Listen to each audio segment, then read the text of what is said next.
Hello Gemini, this is Inspire 2016 with your weekly tarot reading for the week, commencing the 12th of August until the 19th of August 2024. The first card for you is representing, how do you feel about yourself? Your card is the Nine of Swords. Your experience of the world is greatly influenced by our expectations, desires, and fears, and therefore you are largely the creator of your own world, and your attitudes determine how you experience that world. The Nine of Swords can also reflect fear of the future, or what may possibly happen in the future. If you allow yourself to be bound by fear of the future, you are at risk of eventually creating a negative reality for yourself by virtue of your expectations. Your nightmare becomes your self-fulfilling prophecy, which is clearly not a desirable outcome. Generally, this card is an indication that you are worrying excessively about a situation. You are literally being kept up at night because you are so anxious about a particular issue. It is possible you are working yourself up unnecessarily, and, if you were to look at the situation more objectively, you may come to realize that it is not as bad as you are making it out to be. In fact, all that worry and despair is what is making it worse, so rather than fretting about it, do something to change it. Although most people experience fear, frustration, and uncertainty at some point in their lives, you should not allow those negative emotions to immobilize you or keep you from pursuing your goals with enthusiasm and hope. Expect at least some level of uncertainty in the future, and draw upon your inner strength to remain as flexible and adaptable to that uncertainty as possible. The Nine of Swords can also indicate that you are being incredibly hard on yourself, putting yourself down, or engaging in negative self-talk. For every mistake you make, you blame yourself and become worked up and angry at yourself for messing up again. So, ask yourself why you are being so hard on yourself. How are you putting yourself down, or what is the source of your depression? What can you do to make yourself feel better? The second card for you is representing, what do you want most right now? Your card is the Four of Swords. What do you want most right now is a period of rest and recovery after a time of challenge, with the promise that, once recovered, you can and will return to the challenge. In the meantime, the Four of Swords provides a new challenge to stay silent and inactive. This is the time to build up your mental strength. Meditate and spend time in a calm atmosphere. You need to replenish your strength and spend time in spiritual thinking. You need to rest and relax. The Four of Swords is a reminder that after every crisis and before every new challenge, there is always a time of relaxation and contemplation. Constant stress and tension will break even the hardest and most resilient of people, but brief periods of rest enable you to refresh your energy, concentration, and focus, ready for the next challenge. These rests should be used wisely, to heal the body and ready the mind. The Four of Swords is also a sign that you can stop worrying, put down your defenses, and take a breather from the chaos around you. For the moment there is a truce, and you can catch your breath without being attacked again. However, bear in mind that a truce and peace are not the same thing. The Four of Swords is a guarantee that challenges will return to your life as soon as you are ready to face them, so make the most of the stillness and quiet you have earned, but never lose sight of the fact that the battle is not yet over, and that there is still work to be done. This card suggests that now is the time to rest from some difficult times, perhaps the trauma of breakup or departure, relationship or family problems, financial and health worries, stress and conflict. Take a break. This is also not the time to make decisions, particularly when you are at your most vulnerable. In a practical sense, the Four of Swords is an indicator that you need to have some time out from your current circumstances, to reflect and review your progress so far. This is a good time to re-evaluate and reassess your priorities. It is almost like conducting your own post-implementation review following a major milestone or a major challenge. Create some time and space to reflect on what has worked well, what has not worked well, and what you need to change for the future. Pausing for reflection after each major challenge will position you well for success in the future.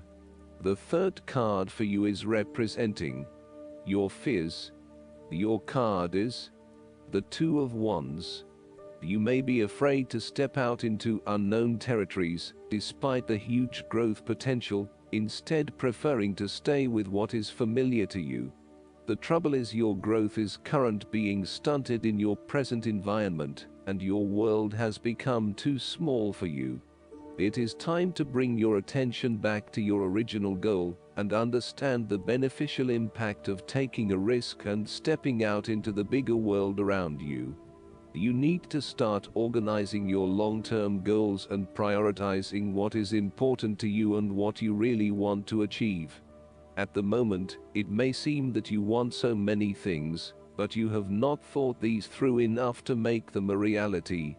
Start at the beginning again and meditate on what is important to you and what motivates and drives you. Look at where your passions are, and then start planning how you will achieve these goals. You have overlooked some important details related to your plan for the future. You may have been moving full steam ahead, but have recently hit a roadblock due to lack of planning. You may also be overconfident about your success, overlooking the things that matter most. Or, you may be losing your passion associated with your goal and are becoming easily bored and demotivated. It is essential that you reignite that passion, or start again with something you feel more inspired about. The fourth card for you is representing what is going for you. Your card is the Ten of Swords. You may feel powerless as something comes to a crashing and sudden end, and you feel as if you are being attacked or backstabbed by someone else. You may even use this challenging time to portray yourself as a martyr, to show that you have put your interests last, but have suffered as a result. There is a difficult experience of endings, loss, pain, or release. However, the saving grace is that you have a new awareness and a positive sense of relief, that the difficulty and pain will soon be over, and will evolve into something new. As with all endings, there will be a new beginning, a rebirth, and a rejuvenation of the spirit. So, while this card may seem negative at first glance, it is a card of hope, and an indication that your troubles will not be permanent. Furthermore, this is the final moment, and no more pain will come to you from that source. It is darkest before the dawn, and as gloomy as it looks, the sun will rise again. It can only get better from here.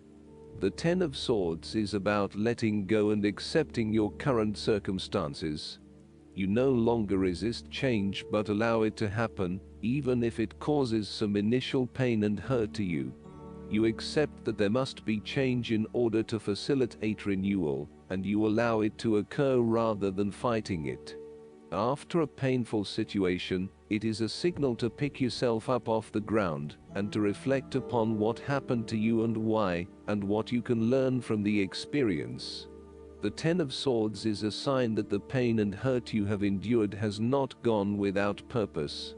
The positive power within you can be used to learn from your pain and draw wisdom from defeat. The fifth card for you is representing what is going against you. Your card is the Seven of Pentacles. You are afraid that your efforts may be scattered at this time, and you are starting to question whether or not you are investing in the right areas. You may be outlaying some initial money on things that will not actually deliver results. So, the opportunity here is to examine your current and planned investments, both financial and time, and make sure that you are going to see a return on those investments. Use a prioritization system to ensure that you do not waste time and money on areas that will not deliver results. Similarly, the Seven of Pentacles indicates that even though you may continue to invest a lot of energy into a specific situation, you may not reap the rewards you are looking for. As such, this card calls on you to prioritize your activities very carefully. You need to do a cost-benefit analysis on the major tasks involved to bring your project to fruition, as there are certainly a number of tasks that are currently taking a lot of your time and energy, but are not bearing the rewards you are seeking. Take stock of what you still need to do and focus only on those things that will get you to where you want to be. You may find that there are a lot of things that you get involved in that are just not value add. For example, email and meetings are huge time wasters if not used effectively.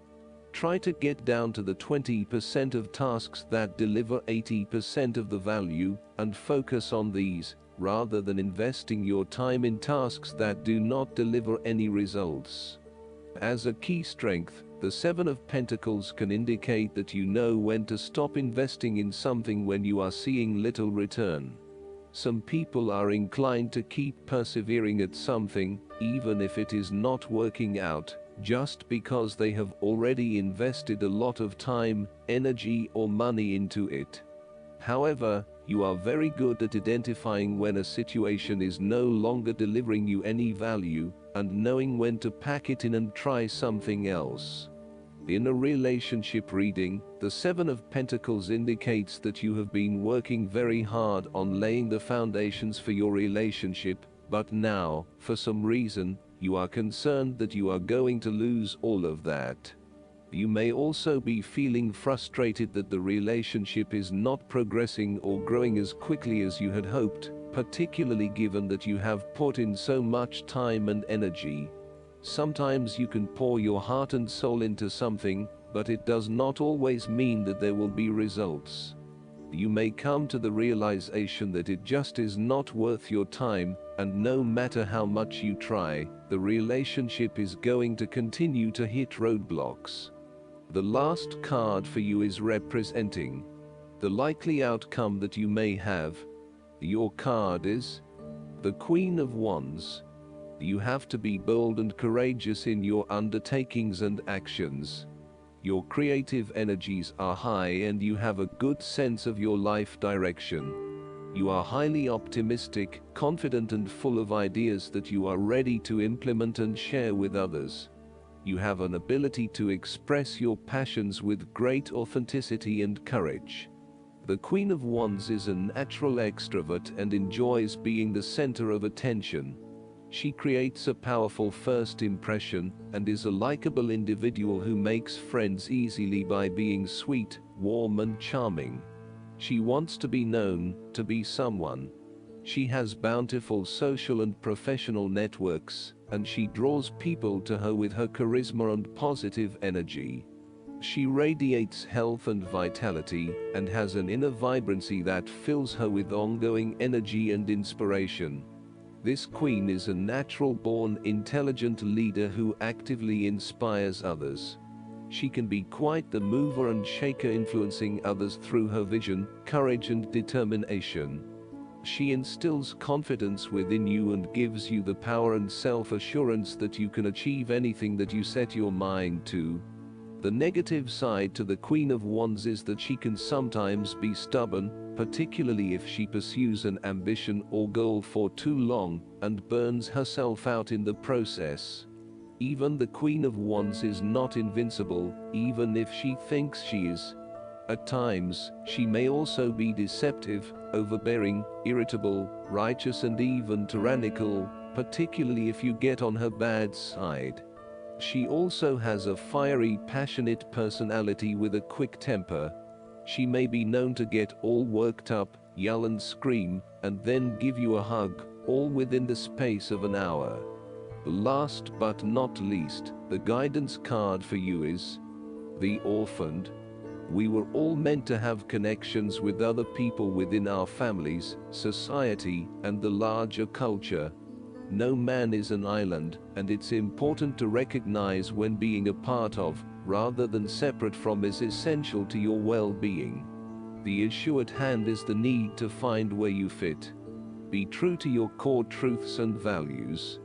Perhaps you no longer identify with a group or community the way you did before and need to find a new situation. You might be feeling a deep sense of loss or confusion.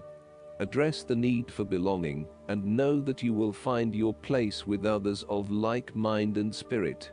It's okay to let go of pressure to fit in. Not everyone will understand you. It's time to move on.